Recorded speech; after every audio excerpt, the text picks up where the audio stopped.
என்னடா சொல்ற? அப்படியா சாரு? ஃபங்க்ஷனுக்கு சுரேஷ் பொண்டாட்டி வரலாமா? ஆல்ரெடி அவளுக்கு உனக்கு ஆகாது. பேசாம நானா போயிட்டு வந்துட்டுமா? அவ வரலா? அதுவும் சரிதான், நீ போயிட்டு வா, நான் வரல. டேய் மச்சான் என் முன்னாடி கழட்டி விட்டேன். இன்னைக்கு ஃபங்க்ஷன் நான் மட்டும் தான் வரேன். இன்னைக்கு பார்ட்டி பண்றோம், ஃபுல் என்ஜாய் பண்றோம். சரி வச்சுட்டுமா?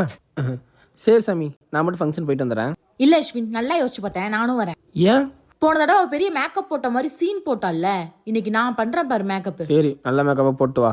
இன்னைக்கு நான் ஃபங்க்ஷனுக்கு இந்த சாரி தான் வியர் பண்ணிருக்கேன். த்ரிஷா, சமந்தா, நயன்தாரா இவங்கள மாதிரி க்ளோவா தான் இன்னைக்கு நான் மேக்கப் பண்ண போறேன். இந்த 3 ப்ராடக்ட்ஸ் வச்சு ஃபர்ஸ்ட் ஃபேஸ் கனடாவோட இந்த ரோஸ் கோல்ட் ஸ்டோப் கிரீம் தான் ஒரு பேஸா என் ஃபேஸ்ல அப்ளை பண்றேன். இல்ல ஷியா பட்டர் அண்ட் ஹைலூரோனிக் ஆசிட் இருக்கறனால இன்ஸ்டன்ட்டா ஒரு க்ளோ கிடைக்கும். தென் ஃபேஸ் கனடாவோட 3-in-1 ஃபவுண்டேஷன் எடுத்துக்கிறேன். அது கூட ஸ்டோப் கிரீம் மிக்ஸ் பண்ணி blend பண்ணிக்கிறேன். இதுல மாய்ஸ்சரைசர், ஃபவுண்டேஷன், சன்ஸ்கிரீன் மூணுமே இன்க்ளூடடா இருக்கறனால 10 hours லாங் ஸ்டே கொடுக்கும். இது அப்ளை பண்ணும்போது என் ஸ்கின்க்கு இன்ஸ்டன்ட்டா ஒரு க்ளோ கிடைச்சிச்சு. தென் இதே ஸ்டோப் கிரீம் ஹைலைட்டரா சிக் போன்ஸ் அண்ட் நோஸ்க்கு யூஸ் பண்ணிக்கிறேன். இது உங்க பியூட்டி போனுக்கு யூஸ் பண்ணிக்கோங்க. நெக்ஸ்ட் ஃபேஸ் கனடாவோட காம்பிவோ மேட் லிப்ஸ்டிக் தான் யூஸ் பண்றேன். இது light weight, budget friendly, kiss proof and water proof. இது ஜஸ்ட் 299 தான். இந்த லிப்ஸ்டிக் லிப்ஸ்க்கு ரொம்ப கம்ஃபர்ட்டபிளா இருக்கு. இப்போ என் ஃபேஸ் எவ்வளவு க்ளோவா இருக்குன்னு பாருங்க. பிஃபோர் அண்ட் ஆஃப்டர் பிக்ஸ் பார்த்தாலே உங்களுக்கு தெரியும். இந்த ப்ராடக்ட் நீங்க ஸ்கிரீன்ல இருக்க QR கோட் ஸ்கேன் பண்ணி பர்ச்சேஸ் பண்ணிக்கலாம். நீங்க சென்னை, கொச்சின், பெங்களூர்ல இருந்தீங்கன்னா 3 to 4 hours பர்பிள் டெலிவரி பண்ணிடுவாங்க.